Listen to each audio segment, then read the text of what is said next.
નમસ્કાર મિત્રો, છઠ્ઠા ચેપ્ટરની અંદર આપણે સ્થિતિસ્થાપક સંઘાતની ચર્ચા કરી ગયા છીએ અને એના એમસીક્યુ પ્રશ્નો અને દાખલા પણ આપણે સારી રીતે ગણી ચૂક્યા છીએ. મિત્રો, આજે આપણે છેલ્લા મુદ્દાની ચર્ચા કરવાની અને એ છે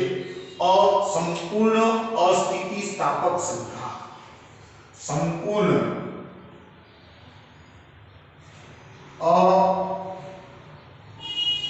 અસ્થિતિસ્થાપક સંઘાત છે. તો મિત્રો, આપણે પહેલા વાત તો કરી ગયા છીએ કે ભાઈ ગમે તે સંઘાત હોય વેગમાન નું સંરક્ષણ તો થવાનું છે, પણ મિત્રો આ અસ્થિતિસ્થાપક સંઘાત છે. સ્થિતિસ્થાપક સંઘાતમાં વેગમાન અને ગતિ ઊર્જા બંનેનું સંરક્ષણ થાય. જ્યારે અસ્થિતિસ્થાપક સંઘાતમાં વેગમાનનું સંરક્ષણ થાય પણ ગતિ ઊર્જાનું સંરક્ષણ થતું નથી. તો મિત્રો, આપણે એ સંઘાતના કેટલાક સૂત્રો જોવા છે. માની લઈએ કે આપણી પાસે એક પદાર્થ છે, બુલેટ છે. આની માની લે કે એક બુલેટ છે જેનું દળ માની લો કે m જેટલું છે અને એનો વેગ v1i. આટલા વેગથી એ માની લઈએ કે એની નજીક રહેલા કોઈ એક પદાર્થ ઉપર ટકરાય. બરાબર છે? આપણી પ્રારંભિક પરિસ્થિતિ માની લો કે આનું દળ કેપિટલ M છે, જસ્ટ માની લો, અથવા તો આને m1 કહી દો અને આને m2 કહી દો. આ સંઘાત પહેલાની પરિસ્થિતિ. મિત્રો, આ પદાર્થ સ્થિર છે, બુલેટ ગતિમાં છે, જેનો વેગ કેટલો છે v1i છે. હવે મિત્રો, સંઘાત બાદ શું થાય છે મિત્રો, ખાસ જુઓ. હવે આ બુલેટ જે છે એ આ પદાર્થની અંદર ઘૂસી, એટલે આ આપણો જે પદાર્થ છે m2 દળનો જે પદાર્થ હતો એની અંદર આ બુલેટ જે છે એ બુલેટ અંદર ઘૂસી અને આખો પદાર્થ જે છે એ આ જ વેગની દિશામાં vf જેટલા વેગથી ગતિ કરવાનો છે. મિત્રો, આ સંઘાત પહેલા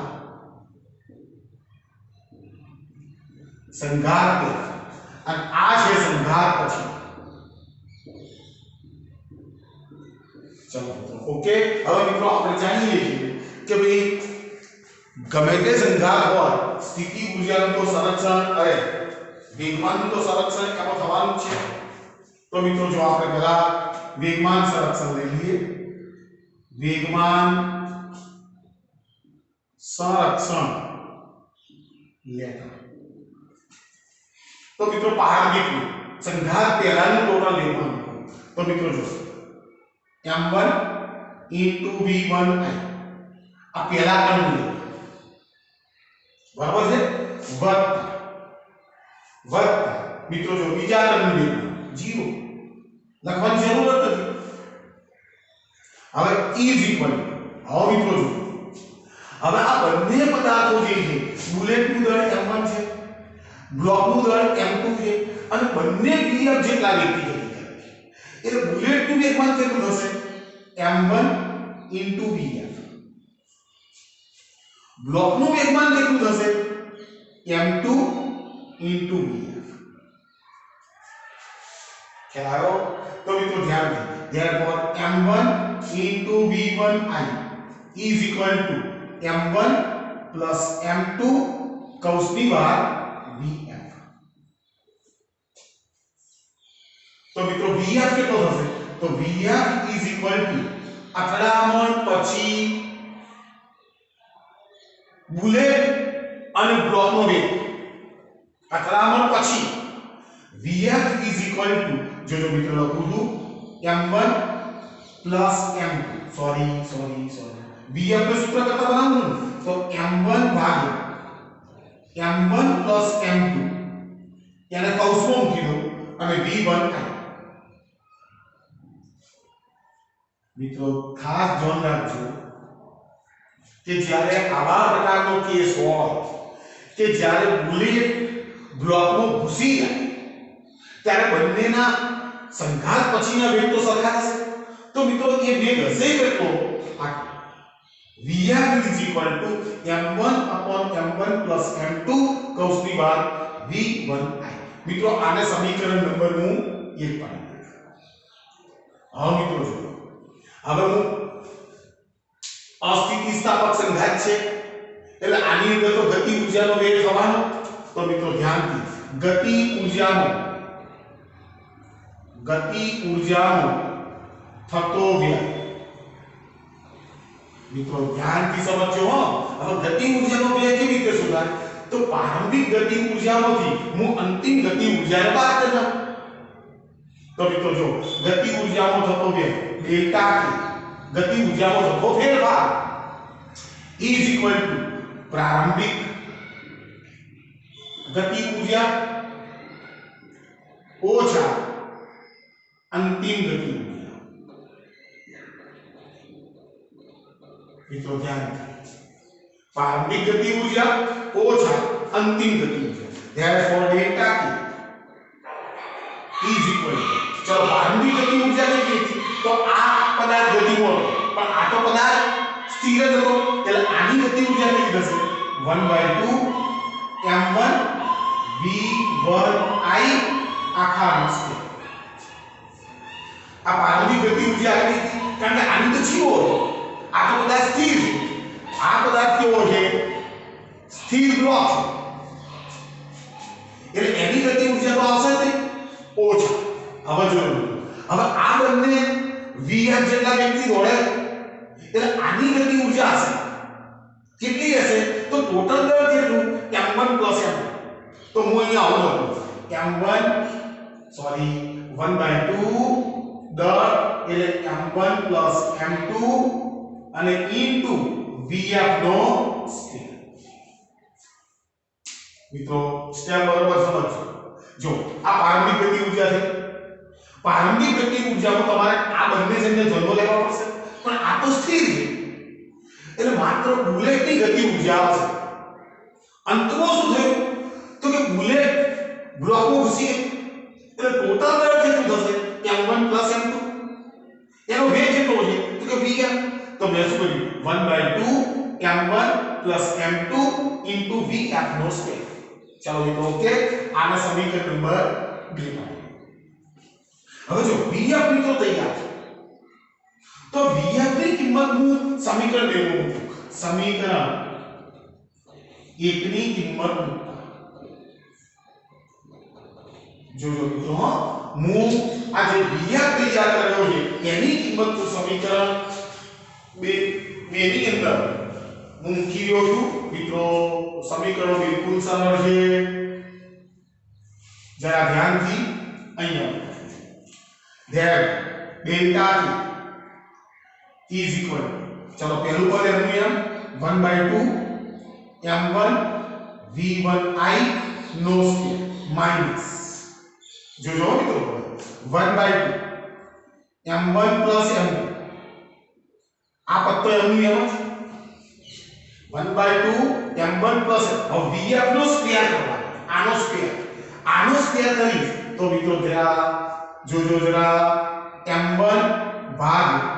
m1 m2 આખાનો સ્ક્વેર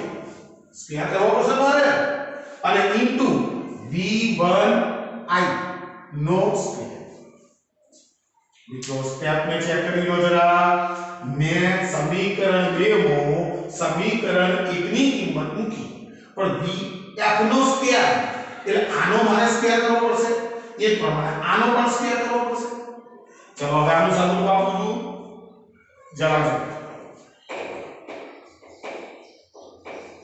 આનું સાદુરૂપ આપું તો મિત્રો જો આ m1 m2 એક m1 એક m2 આની સાથે એક ઉડી હવે એક વધશે યાદ રાખજો એક વધશે જોજો એટલે ડેલ્ટા t is equal જો 1/2 into m1 જો m1 આનો છે આનો છે એટલે કોમન એક વધશે યાદ રાખજો હવે v1i નો સ્ક્વેર v1 i નો સ્ક્વેર જો આનો પણ છે આનો પણ છે એટલે કોમન લઈ લીધા કૌંસમાં શું બનશે જો આ તો આખું બહાર આવ્યું માઈનસ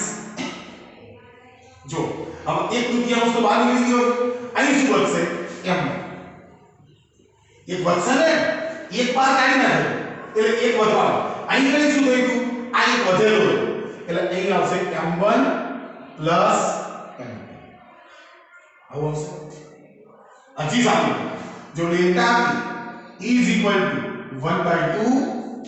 m1 v1 i નો સ્ક્વેર કૌંસ જો આનું સામે તો m1 plus m2 minus m1 ભાગ m1 પ્લસ m2 આવશે m1 પ્લસ માઈનસ કેન્સલ તો ગતિ ઊર્જાનો થતો ફેરફાર કે વ્યય કેટલો હશે તો મિત્રો જો અહીં ગણી m2 પર આવી જશે એટલે 1/2 m1 into m2 ભાગ m1 plus m2 તો ખરો m1 plus m આ તો હશે અને સાથે સાથે v1 i નો સ્ક્વેર v1 i નો સ્ક્વેર મિત્રો આ શું કહ્યું ગતિ ઊર્જાનો થતો વ્યય આ વ્યય જો કારણ કે સંઘાત કયો હતો અસ્થિતિસ્થાપક સંઘાત હવે મિત્રો જો મારી વાત કરો કે આની અંદર આપણે બીજા પદાર્થને સ્થિર કર્યો એ કદાચ ન પણ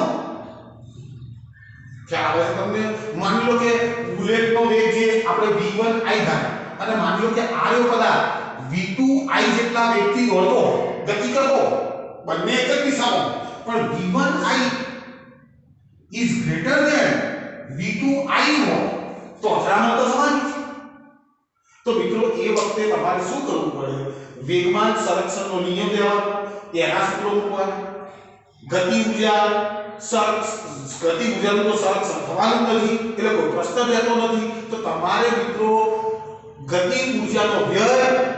અને વેગમાન સંરક્ષણના નિયમ દ્વારા એ અથડામણ પછીના વેગો તમારે શોધવા પડે चलो तो ओके છે તો મિત્રો બિલકુલ શાંતિથી કોઈ ટેન્શન લેવાની જરૂર નથી અને શાંતિથી તમે આ સૂત્રોને તૈયાર કરવાનો પ્રયત્ન કરજો થિયરી માટે તૈયાર કરવાની કોઈ જરૂરિયાત નથી થિયરી માટે તૈયાર કરતા નહીં ચલો મિત્રો ઓકે પણ મિત્રો આપણને નિયમો એના હસ્તગત થઈ જવા જોઈએ ચલો મિત્રો તો અહીંયા હું આપણું છઠ્ઠું ચેપ્ટર ને પૂરું કરી નાખું છું અને મિત્રો થોડો સમય વધ્યો છે તો મિત્રો તમને થોડા એમસીક્યુ પર પ્રશ્નો આપો ચલો મિત્રો રકમ બિલકુલ શાંતિથી વાંચીશ તમે પણ એના માટે તૈયાર થઈ જાઓ વિવિધ પ્રકારના એમસીક્યુ પ્રશ્નો આ ચેપ્ટરની અંદરથી ભૂતકાળમાં પૂછાઈ ચૂકેલા છે અત્યારે તમને જે હું પ્રશ્નો આપી રહ્યો છું એ બિલકુલ સામાન્ય પ્રશ્નો જેવા પ્રશ્નો છે એક પદાર્થ પર લાગતું બળ Fx is equal to 3x square plus 2x plus 6 સમીકરણ અનુસાર બદલાતું જાય છે એક પદાર્થ પર લાગતું બળ Fx લાગતું બળ એ સ્થાનનું વિધેય છે 3x square plus 2x plus 6 મિત્રો શું કહે એક પદાર્થ પર લાગતું બળ Fx બરાબર 3x square plus 2x plus 6 સમીકરણ અનુસાર બદલાતું જાય છે જો આ પદાર્થ બળની અસર હેઠળ x બરાબર 0 થી x બરાબર 2 મીટર અંતરે લઈ જવામાં આવે તો તેની સ્થિતિ ઊર્જા ખાલી જગ્યા હોય શોધવાની શું છે x બરાબર 0 થી x બરાબર 2 મીટર જેટલું આપણે અંતરે લઈ ગયા આ બળ લગાડી અને x બરાબર x બરાબર 2 મીટર અંતરે લઈ ગયા તો એ વખતે એની સ્થિતિ ઊર્જા u બરાબર ક્વેશ્ચન માર્ક। તો મિત્રો આપણે એક સારું સૂત્ર જાણીએ સ્થિતિ ઊર્જા અને બળ માટે। તો બળ F dv by dx આપણી ચોપડીએ સ્થિતિ ઊર્જાને v વડે દર્શાવી છે એટલે હું v કરી દઉં F du by dx। હવે મને શું આપ્યું છે તો કે મારે સ્થિતિ ઊર્જા શોધવી તો dv ને સૂત્ર કરતા હું તો dv F dx લખી શકીશ। મિત્રો આ વિકલનની ક્રિયા એમાંથી મેં dv ને સૂત્ર કરતા બનાવ્યું તો dv F dx બરાબર છે। હવે મિત્રો જો આની અંદરથી મારે સ્થિતિ ઊર્જાને બહાર કાઢવી હોય ને તો મારે સંકલન કરવું તો સંકલન લેતા મિત્રો આ કેટલાક નિયમો તમારે ધ્યાન રાખવા પડશે। આનું સંકલન લઈ લો સંકલન એટલે સૂક્ષ્મ ભૌતિક રાશિઓનો સરવાળો બરાબર હું કરી આપું જો ઇન્ટિગ્રેશન ઓફ dv આનું મેં સંકલન લીધું તો E v સ્થિતિ ઊર્જા ટોટલ સ્થિતિ ઊર્જા મેં dv જેવા નાના નાના પદોનો સરવાળો કર્યો તો મને ટોટલ સ્થિતિ ઊર્જા મળશે પણ મને કીધું x બરાબર 0 થી x બરાબર 2 મીટર તો મિત્રો જો હવે આગળનું પદ કેવું થશે E ઇન્ટિગ્રેશન ઓફ x બરાબર 0 થી x બરાબર 2 f dx આખું પદ છે। જો મિત્રો તમને આ ના ફાવતું હોય તો મિત્રો શું કરાય ખબર આવું કરાય E જો મેં સંકલન લેવા તો આનું સંકલન મેં કર્યું E આ પદનું સંકલન કર્યું પણ x બરાબર 0 થી x બરાબર 2 સુધી સંકલન કારણ કે મારે કેટલું અંતર કાપવાનું હતું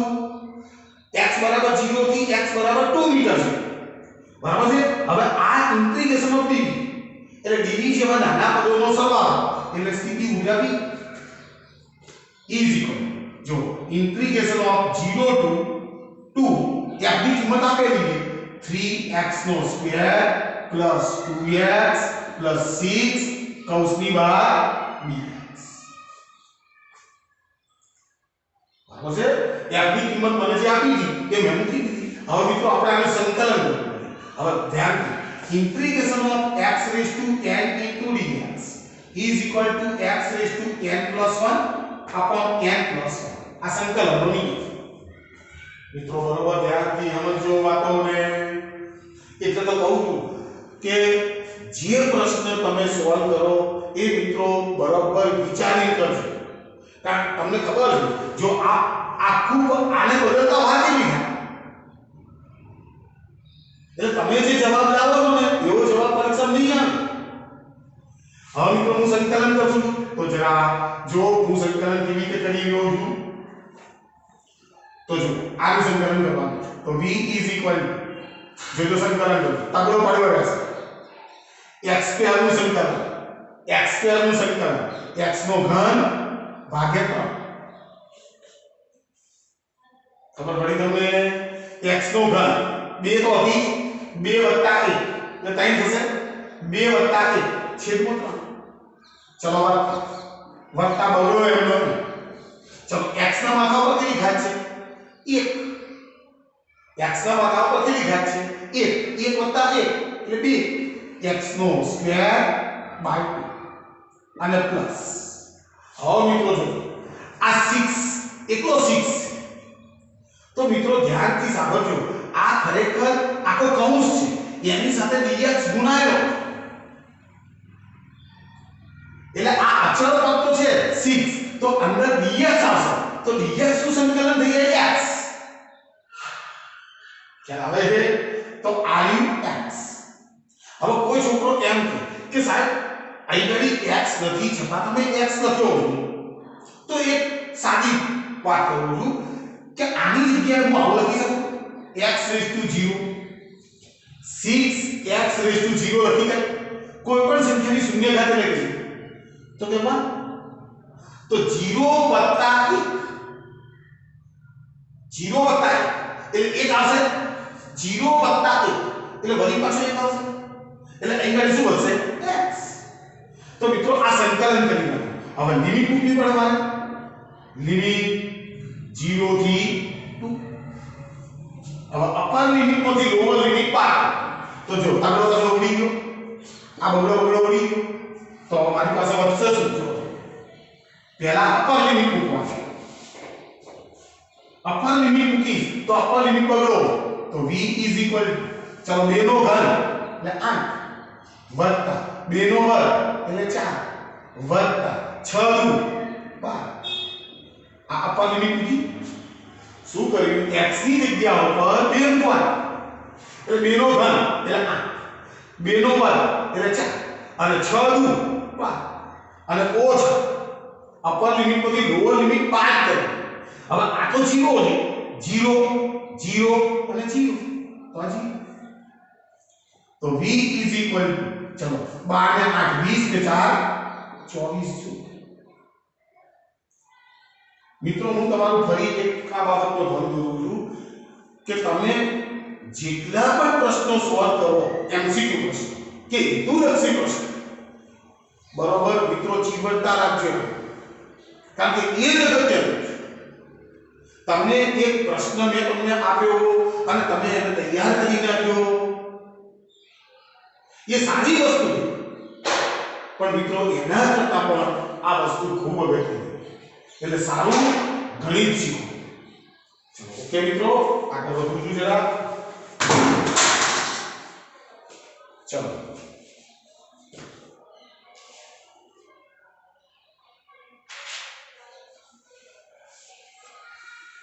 જો એક માણસ જ્યારે પોતાની ઝડપમાં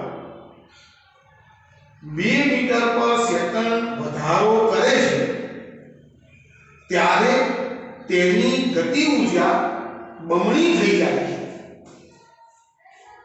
મિત્રો જો એક માણસ જ્યારે પોતાની ઝડપમાં 2 મીટર પર સેકન્ડ જેટલો વધારો કરે છે ત્યારે તેની ગતિ ઊર્જા બમણી થઈ જાય તો આ માણસની પ્રારંભિક ઝડપ ખાલી જગ્યા મીટર પર સેકન્ડ હશે મિત્રો પ્રશ્ન તમને સમજ પડી ને એની પ્રારંભિક ઝડપ મારે શોધવાની છે કે આ માણસની પ્રારંભિક ઝડપ કેટલી હશે તો ધારો કે માણસની પ્રારંભિક ઝડપ v0 છે આ ધારી તો મિત્રો આની ગતિ ઊર્જા કેટલી હશે તો k = 1/2 m v0 નો સ્ક્વેર આટલી ગતિ ઊર્જા હશે હવે મિત્રો શું કહે છે એને વેગમાં 2 મીટર પર સેકન્ડ નો વધારો તો ગતિ ઊર્જા કેટલી થઈ પ્રારંભિક ગતિ ઊર્જા કરતા બમણી થઈ બરાબર તો નવી ગતિ ઊર્જા લખજો નવી ગતિ ઊર્જા જ્યારે કહી દઉં છું k = 1/2 m આ તો એમને એમ રહેવાનું 1/3 m માણસનું દળ થોડું બદલાય વેગ બદલ્યો પણ વેગમાં વધારો થયો 2 મીટર પર સેકન્ડ એટલે જો હતો કેટલો v0 કર્યો કેટલો v0 + 2 અને એનો પાછો સ્ક્વેર બરાબર આ ગતિ ઊર્જા થઈ હવે એ શું કહે છે કે આ ગતિ ઊર્જા પ્રારંભિક ગતિ ઊર્જા કરતા બમણી છે તો મિત્રો હું આવું કરું હવે ટ્વાઇસ k ની સૂત્ર બરાબર પણ k કેટલો છે તો પ્રારંભિક ગતિ ઊર્જા કરતા બમણો તો મેં આની જગ્યાએ 2 ક્યાં લખું k ની જગ્યાએ કારણ કે પ્રારંભિક ગતિ ઊર્જા કેટલી છે k क्या आया તમને તો E = જો સામેનું પદ એમને 1/2 m v0 + 2 આખાનો સ્ક્વેર તો જો k ની કિંમત મૂકી દો તો 2 કૌંસમાં 1/2 m v0 v0 નો square is equal to 1/2 m v0 plus 2 આખાનો સ્ક્વેર. તો જો અહીંયા બગડો નીકળી ગયો, આ mm નીકળી ગયો, તો મારી પાસે આવું થઈ ગયું. બરાબર? તો આ બગડાને આમ થાય 2 v0 નો square is equal to v0 plus 2 આખાનો સ્ક્વેર. બંને બાજુ વર્ગમૂળ લઈ તો વર્ગમૂળ લઈ લો તો √2 into v0 is equal to v0 plus 2 વર્ગમૂળ લે આપી. મારે v0 જોઈએ, માણસની ઝડપ જોઈએ, તો v0 ને આમ લો તો √2 into v0 minus v0 is equal to 2. तो v0 कॉमन ले लो तो √2 minus 1 कौंसમાં कौंसની બહાર v0 is equal to 2. तो v0 is equal to 2 ભાગ્યા √2 minus 1. માણસની પ્રારંભિક ઝડપ આટલી હશે. ચલો મિત્રો, ખૂબ સારા પ્રશ્નો છે. ચલો મિત્રો, હવે એક બીજો પ્રશ્ન ગણાવવાનો છે મારે, અને એ પ્રશ્ન મેં ભૂતકાળમાં તમારું એક પેપર લીધું ને, એ પેપરમાં પૂછેલું, અને ખૂબ સરસ પ્રશ્ન.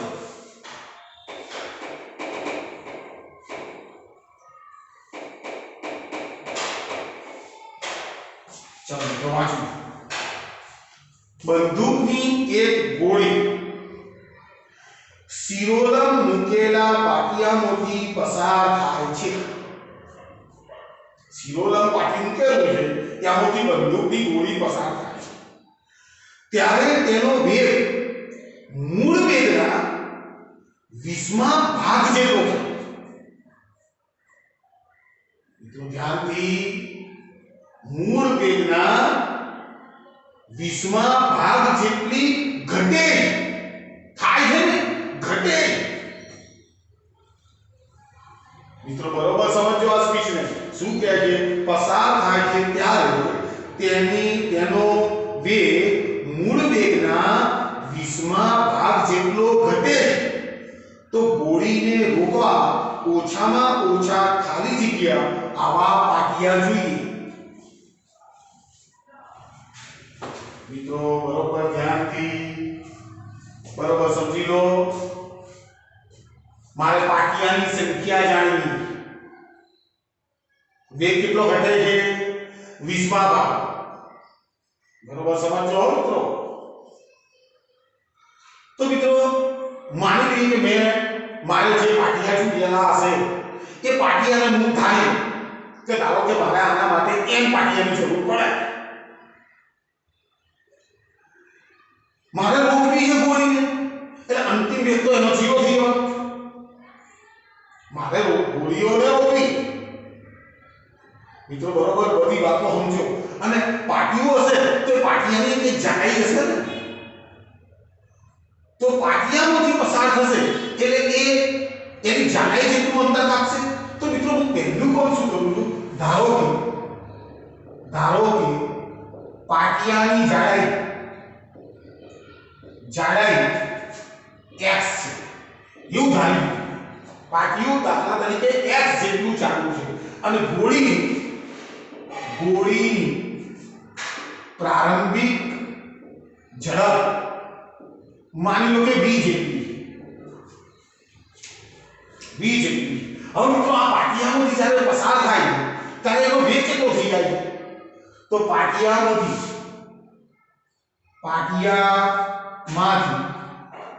પસાર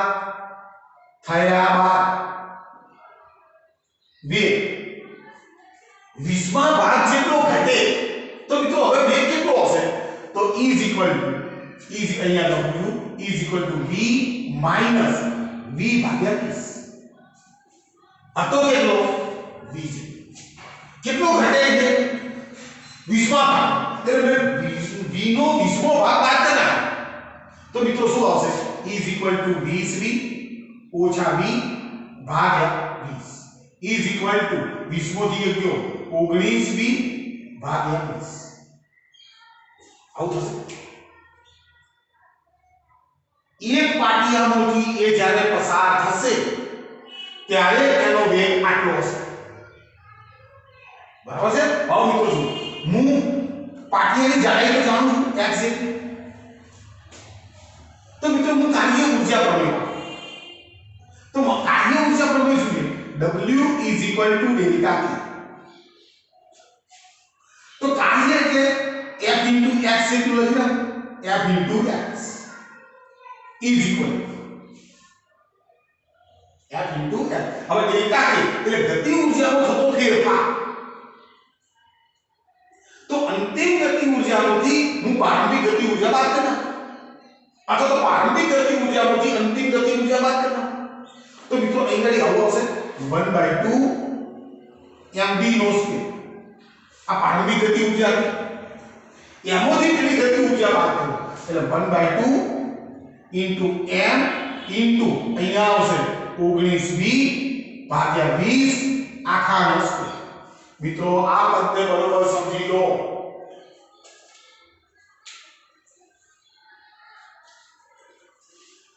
બોલો મિત્રો, જો આ પ્રારંભિક ગતિ ઊર્જા છે, આ અંતિમ ગતિ ઊર્જા, વેગ કેટલો લેવાનો? 19v/20²। તો મિત્રો જો આનું સાદુરૂપ આપું તો fx is equal to 1/2 mv², 1/2 m અને આ v² તો આવવાનો 19², અહીં ગાડી 19/20² અને ઇન્ટુ આ v²। તો ઓકે છે, તો મિત્રો f * x is equal to 1/2 mv² ઓછા, જોજો હું એક કોમ કરું છું, આ 1/2 mv² આખું કોમન નીકળે છે, એટલે અહીંયા જ લખું આ કોમન કાઢો 1 - 19/20² હવે મિત્રો આનું તમે સાદું રૂપ આપી શકો, દાખલા 20 નો વર્ગ એટલે 400 થશે, 19 નો વર્ગ કાઢી અને હું એની કિંમત અહીંયા મૂકી શકું, ખ્યાલ આવે છે તમને? તો મિત્રો જો હું કદાચ તમને ખ્યાલ ના આવતો હોય તો હું 19/20 કરી is 0.55 અને એનો સ્ક્વેર ગુણ્યા 0.95 સોરી 0.95 ગુણ્યા 0.95 તો 0.9 આનો જવાબ આવે છે 0.9 આમ, એટલે fx is equal to 1/2 mv² કૌંસમાં 1 ઓછા 0.9 આવો આવશે। તો મિત્રો જો fx is equal to 1/2 mv² અને કૌંસમાં આનો 1 થી 0.1 આવો આવશે। મિત્રો તમે અહીંયાથી પણ આનો સ્ક્વેર કરી કે લસા ને બધું લઈ શકો, બરાબર છે? ચાલો હવે આ તો આ પૂરી થઈ ગઈ। હવે મિત્રો મારે આવા કેટલા પાટિયાની જરૂર છે એ મારે શોધવાના છે, તો હું ધારી લઉં કે ધારો કે n પાટિયા ની જરૂર પડે, n પાટિયાની જરૂર પડે, બરાબર છે? હવે n પાટિયાની જરૂર પડે તો દરેક પાટિયાનું જાડાઈ x જેટલી છે, એટલે અહીં શું થશે? આનો આ પ્રમાણે f * nx। હવે ગોળી ટોટલ અંતર કેટલું આપશે? પહેલા પાટિયામાંથી બહાર નીકળશે એટલે x જેટલું અંતર આપશે, બીજા પાટિયામાંથી વળી પાછું x જેટલું આપશે, તો એવા મેં પાટિયા કેટલા લખ્યા? n પાટિયા, તો કાર્ય કેટલું થશે? f * n * x। ચલો મિત્રો ઓકે છે। હવે પ્રારંભિક ગતિ ઊર્જા, જો પ્રારંભિક ગતિ ઊર્જા કેટલી? તો 1/2 mv²। અંતિમ ગતિ ઊર્જા તો 0, કેમ? કારણ કે ધીમે ધીમે વેગ તો આપણે બોડીને રોકવાની, તો આને સમીકરણ નંબર 1 કહી દો, આને સમીકરણ નંબર 2, તો સમીકરણ 2 ને સમીકરણ 1 વડે ભાગી નાખો, તો સમીકરણ 2 ભાગ સમીકરણ 1 ઇમ્પ્લાય ડાબા વડે ભાગો જમા વડે ભાગો તો જો મિત્રો f નીકળી જવાનું x નીકળી જવાનું એટલે અહીં સીધું શું વધશે ખ્યાલ આવે છે હવે જો સમીકરણ 2 ને mv2 બધું નીકળી જવાનું સમીકરણ 2 એટલે 1 ભાગ્યા 0.1 આવશે 1 ભાગ્યા 0.1 એટલે આના છેદમાં 10 મૂકી શકો n બરાબર 10 હવે જો હવે થોડું ધ્યાન રાખો આનો સાચો જવાબ આવે તો લખ્યો છે n બરાબર 11 પાટીની જરૂર બરાબર આપણે તો શું ભૂલ કરી ના આપણે જરાય ભૂલ નહીં પણ આ અહીં 19 ભાગ્યા 20 છે મેં ભાગાકાર કર્યો એનો આખો વર્ગ મેં લખ્યો નથી 0.9 પછી આંકડા છે પણ મેં અહીં કરીને લખ્યા નહીં એટલે શું થયું અહીં હવે અહીં જે વિકલ્પો આપેલા છે એ વિકલ્પોનો મિત્રો જો કેટલીક વખત બફાઈ જાય વિકલ્પો 10 આપેલો તો છોકરો જો મારી આ રીતથી ગણવા જાય તો 10 જ પાડી આવે એટલે મિત્રો ધ્યાનથી વાપરી લો કેટલીક વખત ન્યુમેરિકલ એનાલિસિસ એવી બનતી હોય છે કે જેની અંદર આપણે પોતે મૂંઝવણમાં પડી જઈએ તો મિત્રો આપણે અહીં શું કરીશું બધા આંકડા લખીશું અહીં એ જ પ્રમાણે એની બાદબાકી કરીશું બરાબર તો આનો જવાબ જે છે એ જવાબ તમારે 10 પોઈન્ટ સમથિંગ આવશે અને 10 પોઈન્ટ સમથિંગ આવશે એનો અર્થ શું થયો કે 11 પાટિયા લગભગ 11 પાટિયા જોઈએ તમારે બરાબર છે તો મિત્રો કરી આપું જો તો અહીંયા શું થાય જો આપણે કરી જો આ 19 ભાગ્યા 20 કરે ને 19 ભાગ્યા 20 બરાબર હવે એનો જવાબ આવતો તો 0.55 અને આપણે લખ્યો કેટલો હા 0.55 અને એનો વર્ગ કરવાનો ગુણ્યા 0.55 ઇઝ ઇક્વલ જો અહીં કઈ જવાબ આવતો તો આટલો 0.925 જો મિત્રો મેં લાલ અક્ષરથી લખ્યા છે બરાબર છે હવે આની બાદબાકી કરું હું -1 તો એનો જવાબ આવશે અહીં 0.0975 આવો જવાબ આવશે હવે અહીં ઘડી હું ભાગાકાર કરીશ એટલે અહીં ઘડી શું આવશે આ એક પકડો અહીં છે 0.0975 હવે જો 1 વડે ભાગો 1 ભાગ્યા 0.975 જો 10.25 હવે 10.25 જવાબ આવ્યો 10.25 આનો જવાબ હવે 10.25 પાડિયા હોય એટલે તમારે પૂર્ણાંક સંખ્યા લેવી પડે therefore n is approximately ચલો ઓકે છે તો મિત્રો આ પ્રશ્ન મેં ભૂતકાળના પ્રશ્નપત્રની અંદર મૂક્યો છે અને આજે મિત્રો આપણે છઠ્ઠું ચેપ્ટર અહીંયા પૂરું કરી નાખીએ છીએ આવતા લેક્ચરથી હું બીજા ચેપ્ટરના કેટલાક પ્રશ્નો આપવાનો છું અને સાથે સાથે સાતમું ચેપ્ટર પણ ચાલુ કરી ચાલો મિત્રો ઓકે